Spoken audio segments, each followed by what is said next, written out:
देखिए आपका एक क्वेश्चन और इधर बचा उसको पढ़ा दिया जाए तब एग्जीक्यूटिव आपका सोमवार से शुरू किया जाएगा।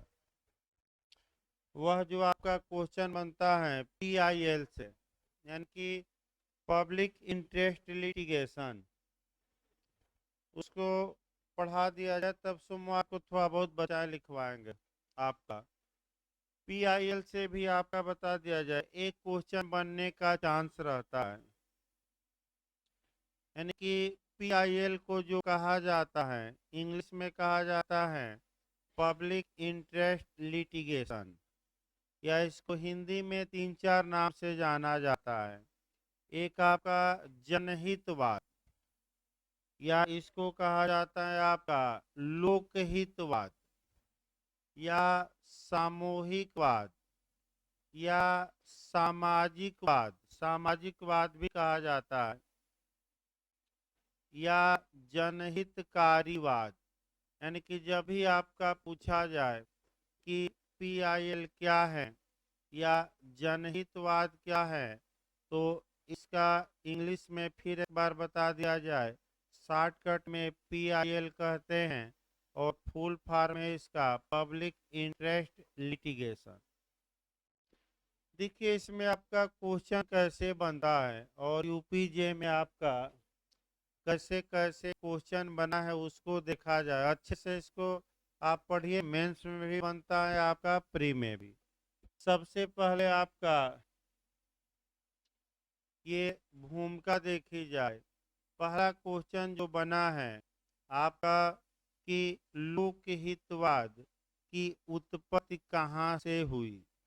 तो जो लोकहितवाद की उत्पत्ति आपका या जन्म कहाँ से हुआ, ये फलित कहाँ हुई, क्रिएट कहाँ हुई, अगर ये क्वेश्चन पूछे तो आप संयुक्त राज्य अमेरिका मारकर आइएगा।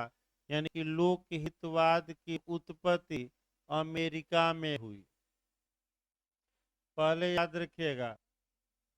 अब अमेरिका में लोक, अभी हम बताएंगे लोकहितवाद क्या है, अभी परिभाषा नहीं शुरू की गई।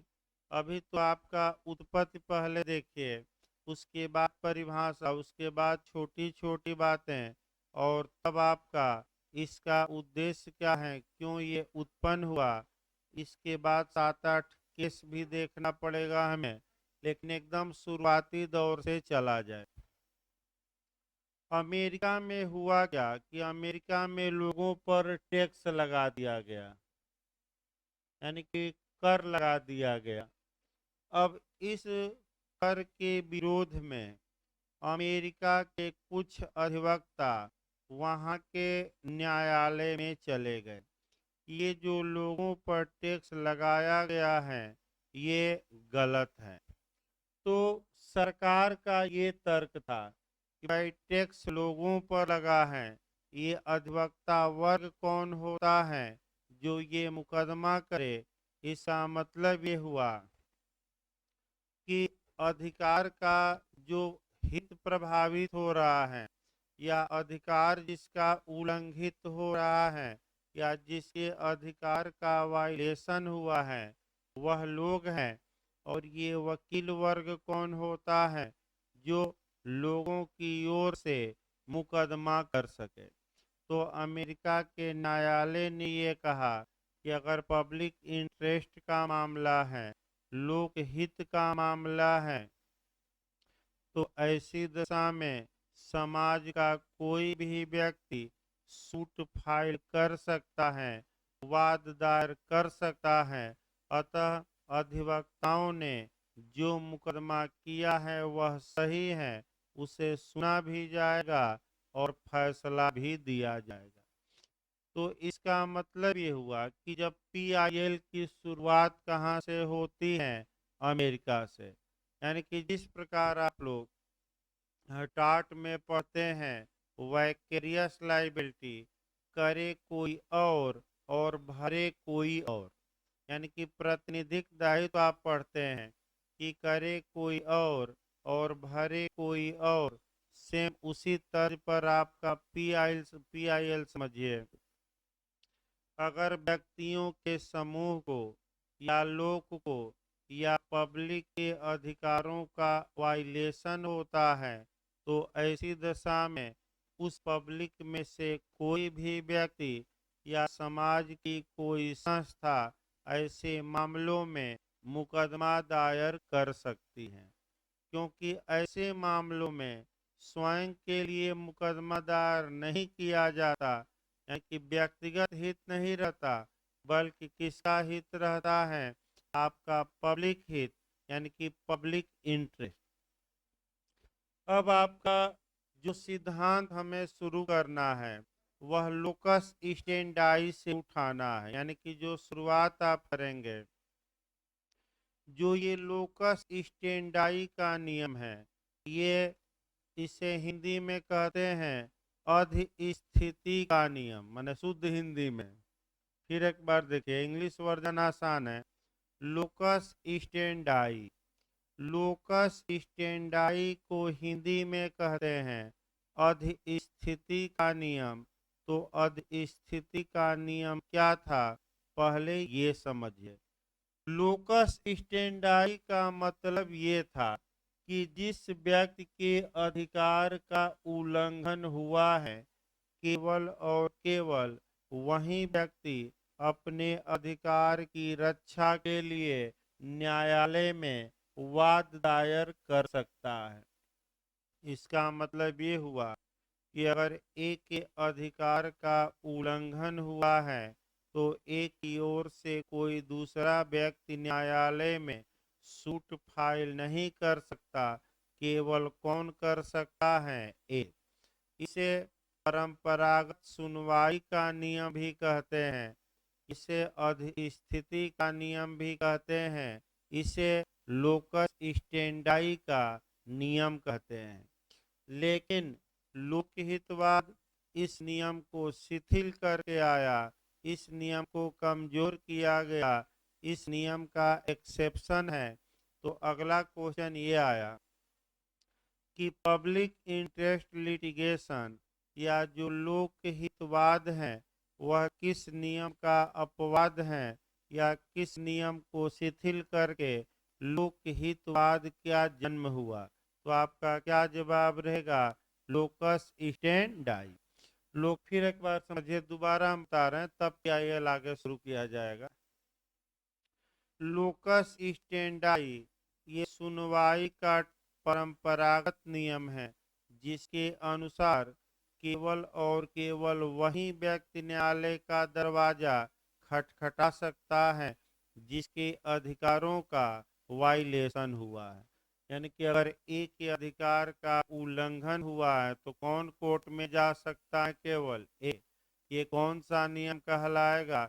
लोकस स्टेंडाई अधिस्थिति। लेकिन लेकिन लगाना है, लेकिन जो ये PIL है, पब्लिक इंटरेस्ट लिटिगेशन है, आपका इस नियम को शिथिल किया गया है, इस नियम का अपवाद है, इस नियम का एक्सेप्शन है।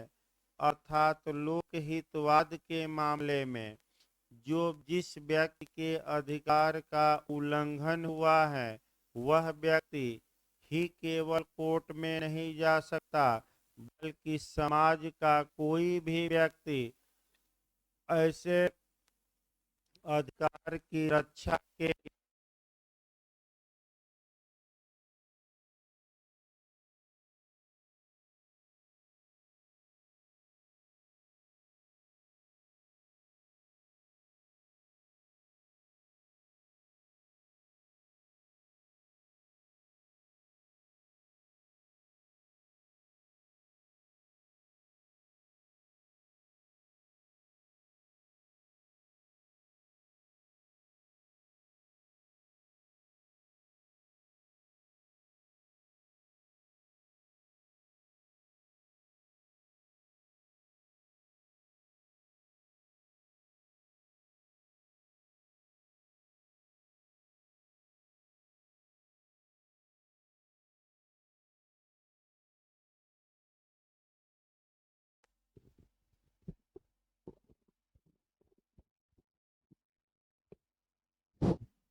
देखिए आपका फिर एक बार शुरुआत किया जाए इसको लोकस स्टैंडर्ड से ही उठाइएगा, पढ़ते समय मैं बता दूं कॉन्सेप्चुअल क्वेश्चन। इसके बाद आपका ये आया कि लोकहितवाद लोकस स्टैंडर्ड का एक्सेप्शन है। एक्सेप्शन इसलिए है कि लोकहितवाद में समाज का कोई भी व्यक्ति वाद दायर कर सकता है। वह अपने लिए नहीं करता बल्कि समाज के हितों की रक्षा के लिए करता है। यानी कि इसका मतलब कि लोकस स्टैंडर्ड के नियम का क्या हो गया, एक्सेप्शन।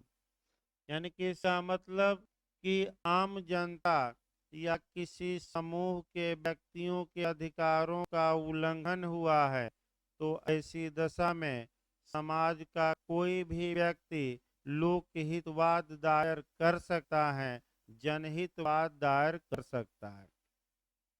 अब समस्या ये आई कि जनहितवाद होता क्या है, इसकी विशेषता क्या है, ये क्यों उत्पन्न किया गया और भारत में जनहितवाद की शुरुआत कब से हुई, ये किस कोर्ट में दायर किया जाएगा, किस माध्यम से दायर किया जाएगा, कौन दायर करेगा।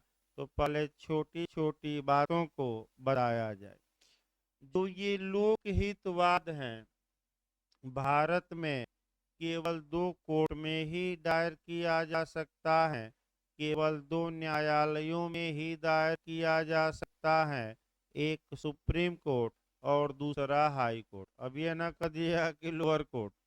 यानी कि जो पब्लिक इंटरेस्ट लिटिगेशन है ये केवल कहाँ दायर भारत में किया जा सकता है, दो कोर्ट। कौन कौन कोर्ट आपका, एक सुप्रीम कोर्ट और दूसरा कहाँ दायर किया जा सकता है, हाई कोर्ट। देखिए यानी कि अब इसी पर आगे बढ़ा जाए। सुप्रीम कोर्ट में लोकहितवाद किस अनुच्छेद के तहत दायर किया जाता है, तो वह अनुच्छेद 32 है। और आपका हाई कोर्ट में किस अनुच्छेद के तहत, तो आपका 226, ये याद रखना है। इसके बाद आपका लोकहितवाद कौन व्यक्ति दायर कर सकता है, ये समस्या आई।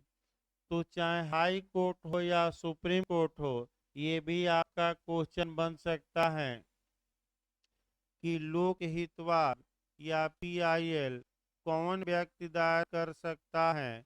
तो एक तो जिन व्यक्ति, एक आदमी नहीं, जिन व्यक्तियों के अधिकारों का उल्लंघन हुआ है उनमें से एक या एक से अधिक। यानी कि फिर एक बार देखिए, जिन व्यक्तियों के अधिकारों का उल्लंघन हुआ है उनमें से कोई एक व्यक्ति या एक से अधिक व्यक्ति पीआईएल दायर कर सकते हैं। दूसरा आया कि कोई समूह या संस्था या कोई प्राइवेट व्यक्ति भी जो उस मामले में कोई हित रखता है, हित मतलब कि वह चाहता है कि इन शोषितों को न्याय मिले, तो वह भी पीआईएल दायर कर सकता है। यानी कि समस्या ये आई कि क्या कोई जो एनजीओ है या कोई संगठन है, क्या वह संगठन या सामाजिक संगठन क्या लोकहितवाद दायर की कर सकता है कि नहीं कर सकता है।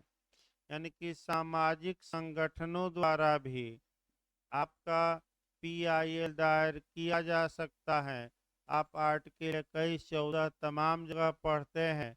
आपका पीयूसीएल या नाज फाउंडेशन जो केस आए हुए हैं, पीयूसीएल का ज़्यादा केस है, फिर नाज फाउंडेशन का केस है।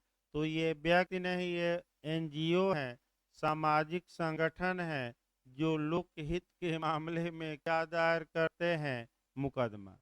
जैसे कि मान लीजिए कि दिल्ली की हवा खराब हो गई, सांस लेने लायक नहीं रही, तो आप लोग बताइए कि कौन मुकदमा सुप्रीम कोर्ट या दिल्ली हाई कोर्ट में दायर कर सकता है। तो दिल्ली का कोई भी व्यक्ति, कोई बाहरी व्यक्ति भी कर सकता है, और दिल्ली या बाहरी कोई संस्था, चाहे दिल्ली की हो या बाहर। उद्देश्य ये है कि दिल्ली के लोगों को स्वस्थ माने स्वच्छ पर्यावरण आपका माने प्रदान किया जाए, तो क्या कोई संस्था पीआईएल दायर कर सकती है कि नहीं? कर सकती है। तमाम उदाहरण आप काट के लेकर इसमें देखिएगा, तमाम संस्थाओं का क्या रहेगा नाम। दो मैं बताया उदाहरण, एक नाज फाउंडेशन प्रसिद्ध है, एक पीयूसीएल प्रसिद्ध है, जो ज्यादातर मुकदमा करती रहती है। अगला देखिए, जैसे कि आपका नोटा का अधिकार भी आया अनुच्छेद 19(1)(a) में, नन ऑफ द एबव, ये भी आपका सामाजिक संगठन ने ही दायर किया था कि अगर कोई प्रत्याशी हमें पसंद नहीं है तो हमें ये ऑप्शन होना चाहिए कि इनमें से कोई नहीं का क्या हम लगाएं टिक। तो सुप्रीम कोर्ट ने कहा कि हाँ ये तो सही बात है, नोटा का अधिकार स्पीच एंड एक्सप्रेशन की स्वतंत्रता में क्या है शामिल, इसमें कोई शक नहीं, आगे बताया जाएगा संविधान में, अभी तो चलेगा लंबा थोड़ा संविधान। अब तीसरे पॉइंट पर आइए, पहला तो पीड़ित में से कोई एक हो गया दायर कर सकता है, दूसरा कौन? कोई सामाजिक संगठन या संस्था। तीसरा पॉइंट महत्वपूर्ण है, अगर उच्चतम न्यायालय को ये लगता है कि ये जो मामला है ये पब्लिक इंटरेस्ट से जुड़ा है, जनता के हित से जुड़ा है, जनता के आपका इंटरेस्ट से जुड़ा है, लोगों के हित से जुड़ा है, तो सुप्रीम कोर्ट भले कोई न जाए, भले कोई न जाए, सुप्रीम कोर्ट सुमोटो से, सुमोटो मतलब कि स्वप्रेरणा से, स्वप्रेरणा मतलब अपने ज्ञान से, अपने ज्ञान मतलब अपने मन से, अपने मन से किसी मामले को पीआईएल मान सकता है। तो आइए एक दो कम से कम उदाहरण देखा जाए जहां सुप्रीम कोर्ट ने सुमोटो से कांग्निजेंस या संज्ञान लिया मामले का और आपका निर्णय भी दिया। देखिए एक उदाहरण कम से कम यहाँ देना पड़ेगा आपका, बाबा का उदाहरण देते हैं, रामदेव बाबा का भाई, क्योंकि ये भी आपका एक अधिकार तो आप याद ही कर लीजिएगा, राइट टू स्लीप, यानी कि निद्रा का अधिकार, सोने का अधिकार, कैसा अधिकार है वर्तमान में? फंडामेंटल राइट, ये नहीं कि आपका सोने में खलल डाल दीजिए। निद्रा का अधिकार देखिए रामदेव मामले में ही आया, रामदेव का मामला न मार दीजिएगा, क्योंकि उच्चतम न्यायालय ने सुमोटो या स्वप्रेरणा या अपने ज्ञान के आधार पर इस मामले का संज्ञान लिया था, इस मामले से अवगत हुआ था और फैसला सुनाया, और आर्टिकल 21 में एक फंडामेंटल राइट दे दिया, राइट टू स्लीप या सोने का अधिकार, ये फंडामेंटल राइट है, याद रखिएगा।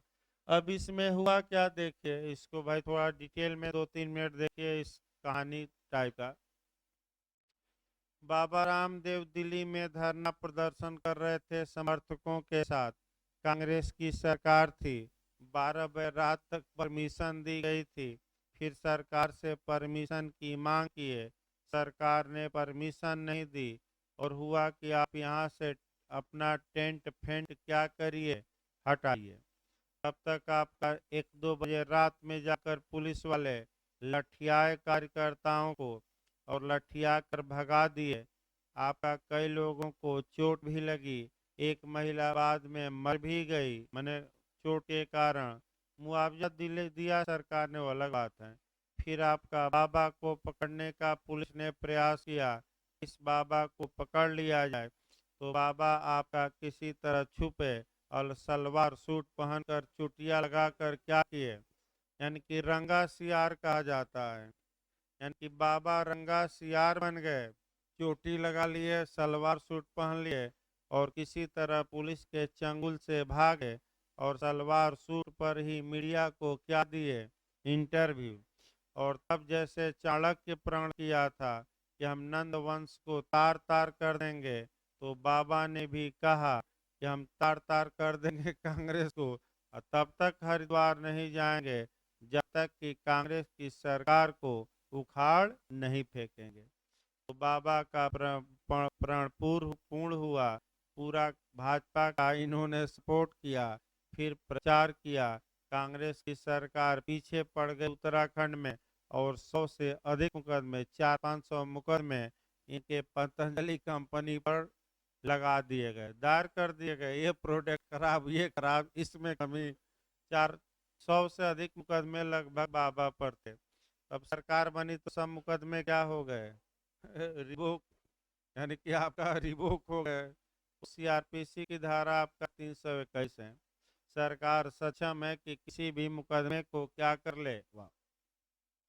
तो बाबा ने एक पीआईएल दायर की, लोकहितवाद सुप्रीम कोर्ट में दायर किया कि हजूर ये तो मनमाना है, अवैध है कि सोते हुए लोगों पर लाठियां बरसाई जाए। सुबह का भी पुलिस इंतजार कर सकती थी। तो सुप्रीम कोर्ट ने कहा कि ये मामला गंभीर है और इस मामले में आप अपनी याचिका या पिटीशन वापस लीजिए। मैं सुमोटो से स्वप्रेरणा से इस मामले को सुनूंगा। और बाबा ने सुप्रीम कोर्ट की बात मानते हुए अपनी याचिका क्या कर ली, वापस। सुप्रीम कोर्ट सुना, फैसला भी दिया और आपका कह सकते हैं कि ये कहा कि राइट टू जो स्लिप है वह आपका एक फंडामेंटल राइट है और आर्टिकल 21 में प्राण और दैहिक स्वतंत्रता में क्या है, समाहित। तो चूंकि रामदेव ने तो भाई अपनी याचिका वापस ले ली, तो मुकदमे का नाम भी तो होना चाहिए। तो जिस स्थान पर कांड हुआ था बाबा के साथ, अब सुप्रीम कोर्ट ने उसी स्थान के नाम पर मुकदमे का नाम रख दिया। तो इनरी रामलीला मैदान का वाद, याद रखिएगा, रामदेव का वाद न मार दीजिएगा। इनरी रामलीला मैदान का वाद ये कहा जाता है। अब आगे बढ़िए। यानी कि इसका मतलब ये हुआ, लास्ट लाइन हम जहां बता रहे थे, फिर बैक होइए, कि उच्चतम न्यायालय सुमोटो से भी, स्वप्रेरणा से भी किसी मामले में अपने लोकहितवाद मानते हुए समुचित आदेश दे सकता है। इसका मतलब एक लाइन हुआ। अगला ये, लोकहितवाद किस माध्यम से दायर किया जाएगा, अब ये आ गया। यानी कि पब्लिक इंटरेस्ट लिटिगेशन दायर करने का तरीका क्या है? तो तरीका आपका सामान्य तरीका क्या है कि आप क्या दायर करते हैं भाई? अधिकार सुप्रीम कोर्ट, हाई कोर्ट में आपका अधिकार की रक्षा के लिए पिटीशन या याचिका। तो पहला तरीका ये हुआ कि आप क्या दायर करिए, याचिका। इसके बाद दूसरा तरीका ये हुआ कि क्या आप याचिका से भिन्न कोई अन्य, आपका कह सकते हैं कि तरीके से पीआईएल दायर कर सकते हैं कि नहीं?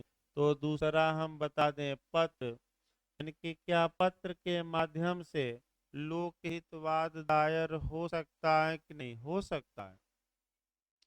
यानी कि आपका पत्र के माध्यम से जब पढ़िएगा तो कम से कम एक केस पढ़िएगा, परमानंद कटारा बनाम यूनियन ऑफ इंडिया। फिर एक बार देखिए, दूसरा केस हम बता रहे हैं, कौन सा? परमानंद कटारा बनाम भारत संघ का केस, याद रखिएगा। ये आपका, देखिए इसमें हुआ क्या था। एक व्यक्ति का एक्सीडेंट हो गया था और वह जो व्यक्ति था, आपका कह सकते हैं कि एक्सीडेंट के बाद सड़क पर पड़ा था। एक आदमी उसे अस्पताल पहुंचाया। अस्पताल वालों ने कहा कि पहले आप पुलिस में रिपोर्ट करिए और तब हम इलाज करेंगे। इस बीच कुछ समय बीता और वह व्यक्ति मर गया। तो इस बात को लेकर कि सुप्रीम कोर्ट कुछ उपाय करे, एक आदमी ने इस बात को पोस्ट कार्ड पर लिखा उसने, और ये घटना कहाँ भेज दी? सुप्रीम कोर्ट को। उच्चतम न्यायालय ने उस पोस्ट कार्ड को ही लोकहितवाद मान लिया और उसी पोस्ट कार्ड के आधार पर आदेशित किया। आदेश ये दिया कि अगर घायल कोई व्यक्ति हुआ है तो पहले इलाज करिए, पुलिस कार्यवाही बाद में भी हो सकती है। तो जब भी आप कोई घायल जाता है, ये डॉक्टर नहीं कहते कि एफआईआर या आप पुलिस को सूचना दीजिए। तुरंत आपका क्या शुरू करते हैं, इलाज। और उसके बाद पुलिस कार्रवाई बाद में भी हो सकती है, पहले जान बचाइए। पुलिसिया कार्रवाई कब हो सकती है, बाद में। इसमें आया, यानी कि पत्र द्वारा पीआईएल दायर किया जा सकता है कि नहीं, मैसेज द्वारा, व्हाट्सएप द्वारा, ईमेल द्वारा, जिसके द्वारा आप दायर करिए। और क्या पीआईएल सुमोटो से दायर हो सकता है कि नहीं, स्व प्रेरणा से न्यायालय किसी मामले को पीआईएल मान सकता है कि नहीं। अभी हमने बताया, कौन सा केस बताया, रामदेव का ना कहिए। इनरी, इनरी मतलब इन रिफरेंस, यानी कि इस संदर्भ में। इनरी रामलीला मैदान का वाद, रामदेव न कह दीजिएगा फिर। तो उपर्युक्त सभी मारिएगा फ्री में आएगा, तो क्या मार कराएंगे, उपर्युक्त सभी। अब आगे बढ़ा जाए थोड़ा, इसको अगला जो जोड़ा, अभी शुरुआत नहीं हुई, अभी भाई आपका भूमिका ही चल रही है, क्या होता है इसमें, अभी शुरुआत आपका, क्योंकि 2-3 पॉइंट और मेन है। अब आप चूंकि इक्विटी पढ़े हैं, तो आप इक्विटी के भी नियम को यहाँ पालन करेंगे। आपका फिर एक बार देखिए, साम्य का एक सिद्धांत हम बताए थे कि साम्य की शरण में आने वालों को स्वच्छ हाथों से आना चाहिए। जैसे कोरोना काल में आप जिस ऑफिस में जाइए, कोचिंग में आइए, तो सैनिटाइजर बाहर रखा है, हाथ क्या करके आइए, स्वच्छ करके आइए। यानी कि उसी प्रकार साम्य का ये नियम है कि जो भी व्यक्ति न्यायालय से इक्विटी के आधार पर अपने फेवर में जजमेंट पाना चाहता है, उस व्यक्ति के लिए यह आवश्यक है कि वह स्वच्छ हाथों से आए। स्वच्छ हाथों से का मतलब वह कपट का दोषी न हो, उसके मन में दुर्भावना न हो, पूर्व कल्पना लेकर न आए, वह दोषी न हो, माने उस मामले में उसका कोई दोष न हो। एक उदाहरण समझिए जो पूछा जाता है, लुटेरों का उदाहरण पूछा जाता है। लुटेरों के उदाहरण में हुआ क्या था, दो लुटेरे थे, आपका लूट किए, आपका, फिर आप मने राबरी किए, और सामान को बंटवारे को लेकर दोनों में विवाद उत्पन्न हो गया। तो एक लुटेरा चला गया कोर्ट में और कहा कि हमें कम हिस्सा मिला है करार के अनुसार, अतः लूट के माल में से हमें क्या दिलवा दीजिए, हिस्सा। तो आप लोग बताइए, जो लुटेरा गया था, क्या उसका हाथ स्वच्छ था, यानी कि क्या उसका आचरण सही था कि गलत। तो क्या सामने वाले कोई सहयोग करेगा, तो उल्टे इसको जेल भेजा गया कि एक तो चोरी और ऊपर से सीना जोरी, यानी कि लूट करके आए हो और कह रहे हो कि मल बंटवा दो। ये इक्विटी कोर्ट है, न्याय पर आधारित है, गुड कंसेंस पर आधारित है, शुद्ध अंतःकरण पर आधारित है, ईमानदारी पर आधारित है। और तुम बेईमानी और लूट करके आए हो कि सामने वाले हमें हक दे, तो तुम जाओ जेल। लेकिन लेकिन भी लगाना है, इस नियम के, इस सुक्ति के दो अपवाद हैं, वही अपवाद में ही चलना है पीआईएल।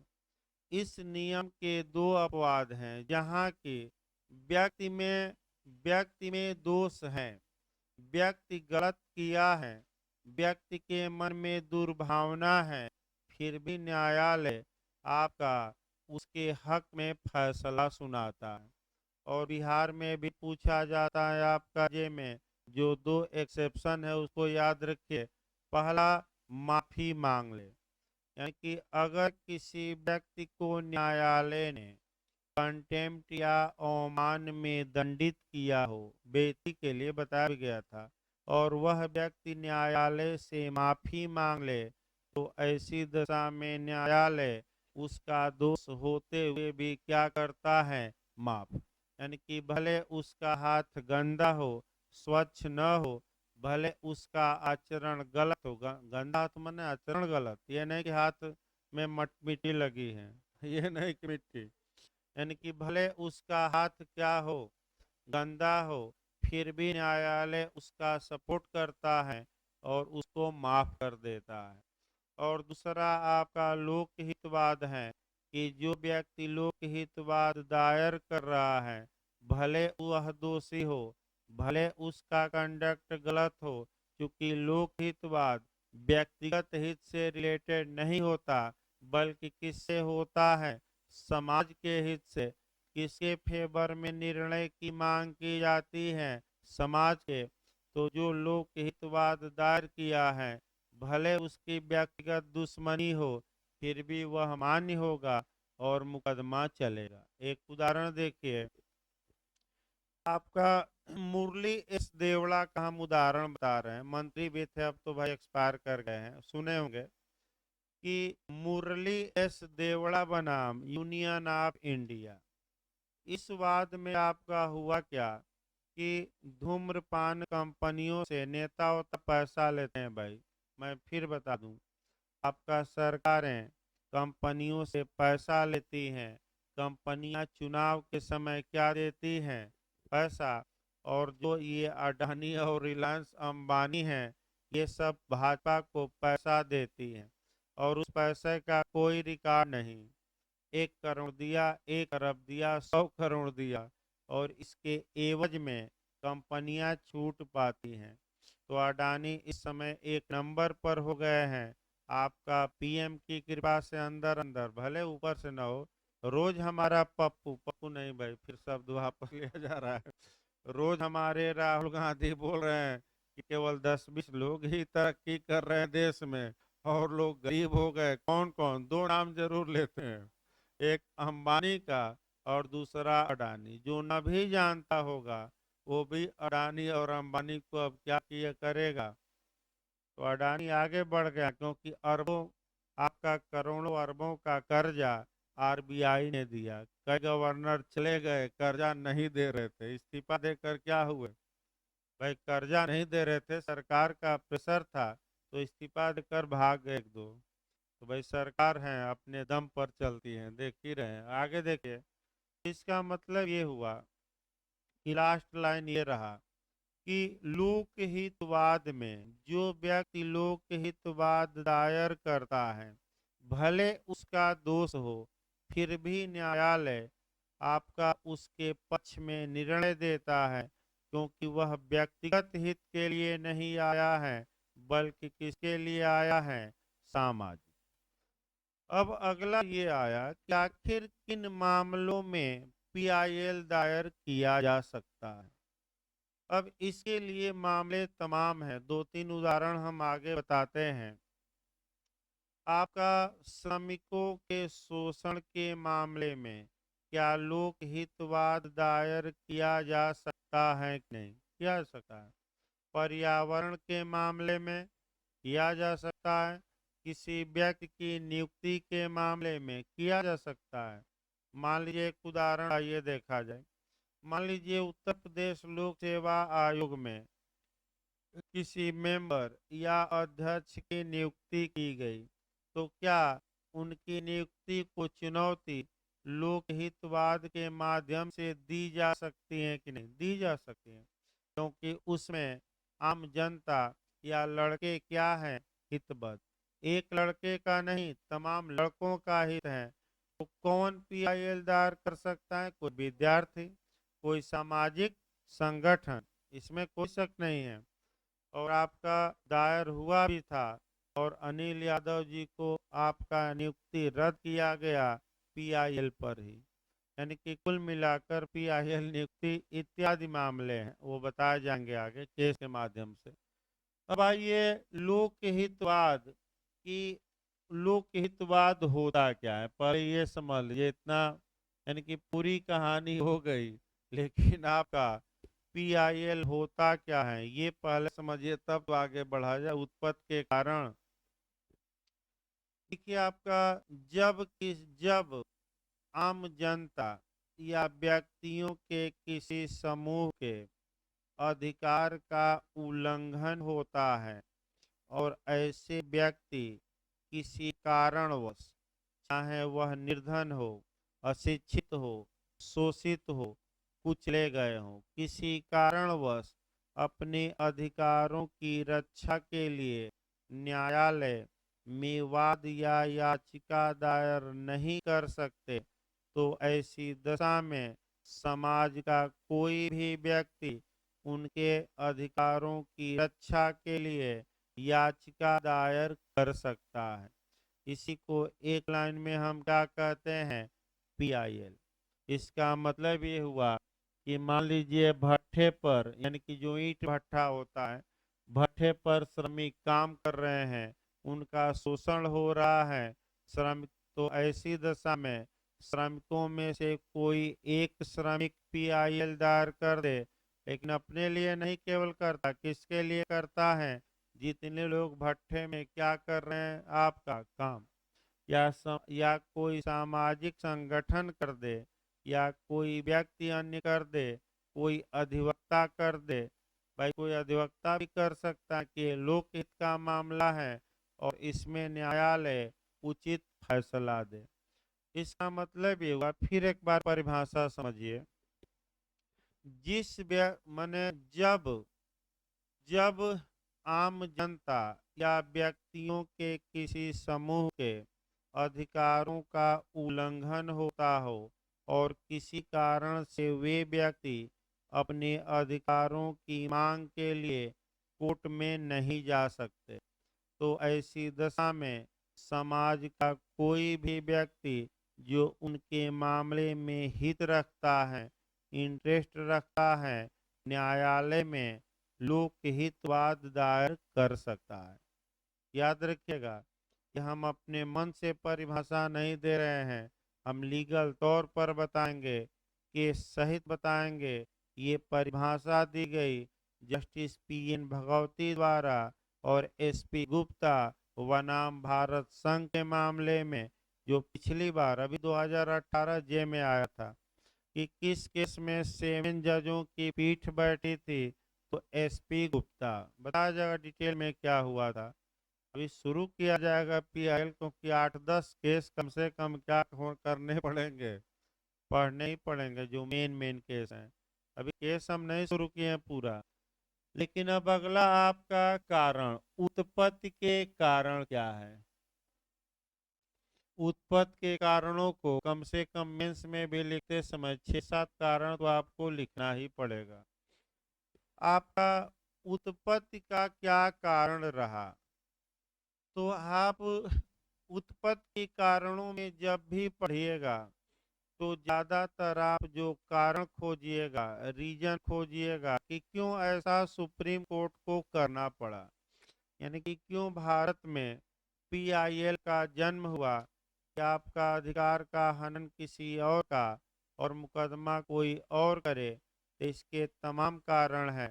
पहला कारण हम बता रहे हैं, यूबी जस आईबी रेमेडियम, सबसे ताकतवर कारण है यूबी जस आईबी रेमेडियम। हिंदी में इसे कहा जाता है, जहां अधिकार है वहां,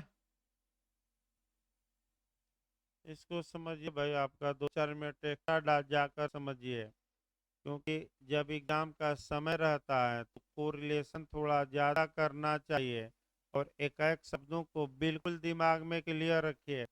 भाई ना आए तो आप एक बार इशारा करिए, कोई शब्द ना आए उसको दोबारा बताया जाएगा, लेकिन अब समय नहीं है। अब ये ना कहेगा कि ये यूबी जस आईबी रेमेडियम क्या है, यानी कि इसका मतलब ये हुआ कि अगर किसी व्यक्ति के को कोई विधिक या संवैधानिक या मूल अधिकार प्रदान किया गया है, अगर किसी व्यक्ति के पास कोई फंडामेंटल राइट है, कॉन्स्टिट्यूशनल राइट है या लीगल राइट है, और उस व्यक्ति के ऐसे अधिकारों का कि वायलेशन किया गया है, हनन किया गया है, तो ऐसे व्यक्ति को यह अधिकार होता है कि वह इस अधिकार की रक्षा के लिए न्यायालय में वाद दायर करके उपचार या रेमडी मांग सके, क्योंकि अधिकार और उपचार साथ साथ चलते हैं। बिना रेमडी के अधिकार की बात सोचना भी व्यर्थ है। तो मूल अधिकारों में पहले बताइए, तो तब हम दूसरा टाट में आते हैं। अनुच्छेद 12 से लेकर 35 तक में, यानी कि 12 से लेकर 35 तक में फंडामेंटल राइट दिए गए हैं। तो अब इसके लिए क्या रेमेडी दी गई है कि नहीं, तो आपका जवाब रहेगा दी गई है। अगर फंडामेंटल राइट का उल्लंघन होता है तो उपचारात्मक आपका कहाँ कहाँ उपचार है, तो 32 में है और 226। तो क्वेश्चन बिहार इंटरव्यू का आया, आपका कई लोग पूछ भी रहे थे, अभी तो इंटरव्यू बाकी है, डेट ही नहीं आई। कई लोग ये पूछ रहे थे कि पूछा ये गया था कि कौन सा संविधान का ऐसा आर्टिकल है जो प्रोसीजरल नेचर का है, प्रक्रियात्मक है। तो जो रेमडी वाले होते हैं प्रावधान, वो सब्सटेंसिव या सारवान नहीं होते, बल्कि क्या होते हैं, प्रक्रिया। तो कौन से दो अनुच्छेद निकले जो प्रक्रियात्मक हैं, जिसमें प्रक्रिया बताई गई है, 32 और 22। बताइए, मूल अधिकार के हनन होने पर आप कहाँ याचिका दायर कर सकते हैं, 32 के तहत सुप्रीम कोर्ट और 226 के तहत। अब एक कल्पना करिए, अगर आपको फंडामेंटल राइट दे दिया गया लेकिन आर्टिकल 32 को क्या किया गया, हटा दिया गया, तो अधिकार लेकर झुंझुना बजाएंगे और जैसे कि आपका आंदोलनकारी बजा रहे हैं और कुछ कर नहीं सकते। अतः डॉक्टर भीमराव अंबेडकर का कोटेशन भी यहाँ जाना है कि आर्टिकल 32 सबसे महत्वपूर्ण आर्टिकल है और यह संविधान का हृदय और आत्मा दोनों है। क्यों है? क्योंकि यूबी जस आईबी रेमेडियम, अगर उपचार न दिया जाए, केवल आपको राइट दिया जाए, तो वह राइट व्यर्थ हो जाएगा, बेकार हो जाएगा। और इसी बात को एसबी बनाम व्हाइट के केस में जस्टिस होल्ट ने भी बताया। फिर 4-5 क्वेश्चन प्री के निकल गए, भले आप सतर्क रहिए। ये कोटेशन किसने कहा था, तो कोटेशन पूछा गया था बिहार में डॉक्टर भीमराव अंबेडकर ने। फिर आपका एसबी बनाम व्हाइट का केस पूछा गया था बिहार में अपकृत विधि में, कि जज कौन थे, तो जस्टिस होल्ट थे। देखिए, एसबी बनाम व्हाइट का भी केस बताना पड़ेगा, थोड़ा डिटेल में हम चल रहे हैं ताकि पीआईएल समझ में आए। अभी भारत में शुरुआत नहीं हम किए हैं, अभी आधार बता रहे हैं कि क्या कारण है, तो अभी इस पर हम आएंगे। लेकिन आपका फिर एक बार जो इस पर कंसेप्ट है वह बताया जाए। एसबी वर्सेज व्हाइट के बाद में जज का नाम भी पूछा गया है, होल्ट, हो आधा लॉट। दूसरा क्वेश्चन बना है कि यह वाद किससे रिलेटेड है, तो इलेक्शन या निर्वाचन या चुनाव से। निर्वाचन से याद रखिएगा, एक व्यक्ति था, उसका नाम वोटर लिस्ट में था, वह वोट देने गया, माने कि मत देने गया, मतदान अधिकारी ने उसको वोट देने से रोक दिया। फिर जो वोट देने से रोका गया वह कोर्ट का दरवाजा खटखटाया और कहा कि हजूर, मत देने का जो ये हमारा अधिकार है, इस अधिकार से हमें निर्वाचन अधिकारी ने वंचित किया है, अतः हमें क्या दिलवाया जाए, इसे कंपसेशन, मुआवजा, डैमेजेज दिलवाया जाए। निर्वाचन अधिकारी कह रहा था कि हजूर, इनको क्या नुकसान हुआ, एक पाई की भी हानि नहीं हुई, जिसको यह वोट देना चाहते थे वह भारी मतों से अब विजयी हो चुका है, तो इन्हें नुकसान क्या हुआ। जबकि जो वोटर था कह रहा था कि भले हमें एक पाई का नुकसान न हुआ हो, लेकिन हमारा जो लीगल राइट है, राइट टू वोटिंग का, उसका वायलेशन हुआ है। और अगर अधिकार का वायलेशन हुआ तो उपचार हमें क्या करना चाहिए, मिलना चाहिए, भले हमें एक पाई ही मिले, उससे मतलब नहीं है। तो एसबी बनाम व्हाइट के केस में आपका कह सकते हैं कि जस्टिस होल्ट ने कहा कि यदि वादी के पास कोई अधिकार है तो उसे सुरक्षित रखने के लिए भी कोई उपाय होना चाहिए, क्योंकि बिना उपचार के अधिकार की बात सोचना क्या है, बेकार, व्यर्थ है। अब इसको पीआईएल में देखिए भाई, अब लोक हितवाद में कवर करिए इस नियम को। अब बताइए, जो फंडामेंटल राइट दिया गया है, एफआर, या कुछ कॉन्स्टिट्यूशनल राइट या विधिक अधिकार, जो मूल अधिकार पर ही चला जाए, मूल अधिकार जो दिए गए हैं, क्या उसमें कोई विभेद किया गया है कि गरीब को मिलेगा, धनी को नहीं, पैसे वाले को मिलेगा, इसको नहीं, इस जात वाले को मिलेगा, क्या कोई विभेद किया गया है? नहीं। तो आपका एक, फिर एक बार देखिए, विभेद तो किया नहीं गया। तो एक यहाँ आपका मने तंज कसा जाता था, तंज कसा जाता था मने एक कमेंट कहा जाता था। कमेंट का मतलब हुआ एक सुक्ति कही जाती थी कि न्यायालय और ताज होटल तो सबके लिए खुले हैं, लेकिन उसमें जाता वही व्यक्ति है जिसकी जेब भारी हो। तो क्या, यानी कि इसका मतलब फिर इसी उदाहरण पर आपका मने आधार पहला चलेगा। न्यायालय भी सबके लिए खुले, पर ताज होटल निपटा जाए, क्योंकि न्यायालय जैसे आएगा पीआईएल आ जाएगा। ताज होटल सबके लिए खुला है, एक चाय की कीमत 500 रुपया है, और वैसे भी श्रीलंका में 100 रुपया से ऊपर भाग रही है, और आपका ताज होटल में एक चाय पियेंगे, एक कप चाय, तो आपका 500 रुपया लगभग है एक आपका। तो अब 500 रुपये की चाय कौन पीने जाएगा जिसकी जेब क्या हो, यानी कि जिसके जेब भारी हो, मतलब कि ईंट पत्थर न रखा हो भारी हो मतलब क्या है? तो इसीलिए भाई आपको भी बता दिया जाए, ये संस्था भी भले ही पैसा कम आ रहा हो, लेकिन ये संस्था भी इसीलिए चलाई जा रही है कि जो दरिद्र हैं, दुखी हैं, गरीब हैं, या जो निर्धन हैं, जो ज़्यादा 2 लाख 3 लाख फीस नहीं दे सकते, जो लाखों फीस नहीं दे सकते, वे बच्चे भी पढ़ें और आगे बढ़ें। ये संस्था का उद्देश्य है। कभी हमने ये नहीं कहा कि आप 1.5 लाख 1 लाख दीजिए, क्योंकि तमाम जगह से ऑफर आते रहते हैं, दिल्ली से लेकर हरियाणा से लेकर आपका पटना तक। हमें इनकार कर दिया जाने से, हम कहे कि पैसे का मोह नहीं है। पैसा तो भाई आता ही जाता रहता है, वैकेंसी आ गई है तो खुदे लोग पैसा देकर पढ़ेंगे।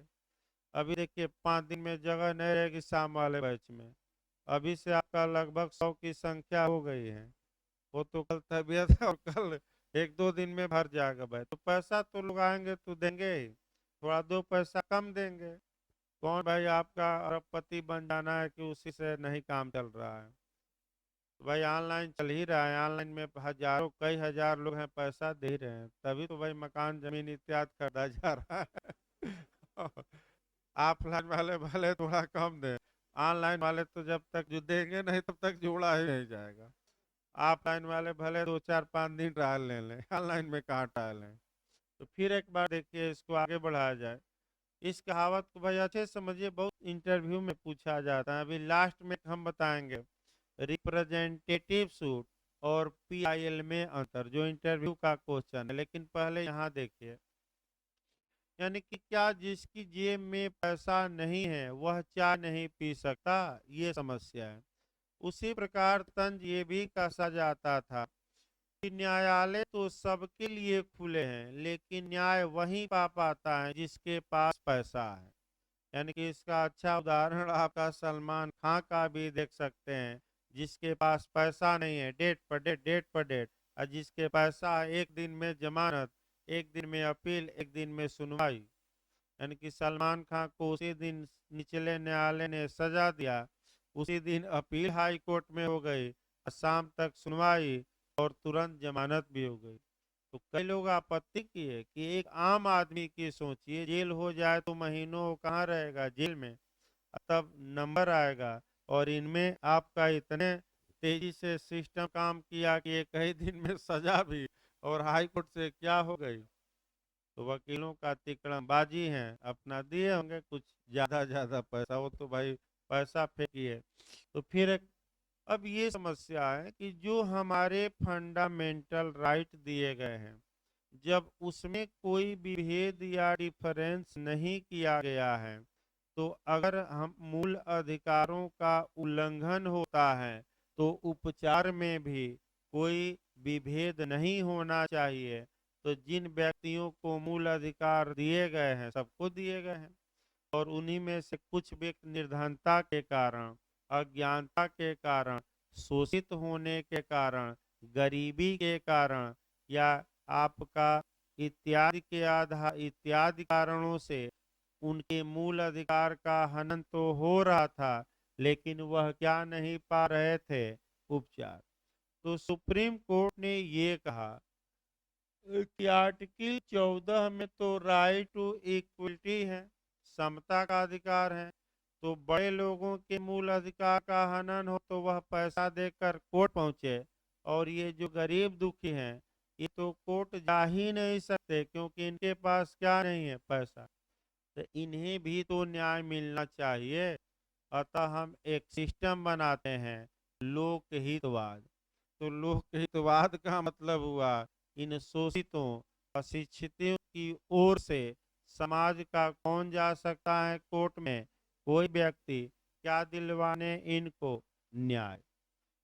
तो चूंकि कॉन्ट्रैक्ट का भी समय हो गया भाई, 11 बज रहा है, तो 10 मिनट का भाई ब्रेक रहेगा, फिर कॉन्ट्रैक्ट का लेक्चर चलेगा। सोमवार को थोड़ा बहुत लिखवाना, एक पेज है, एक पर लिखवा दिया जाएगा, और तब पीआईएल को यहीं से आगे बढ़ाया जाएगा।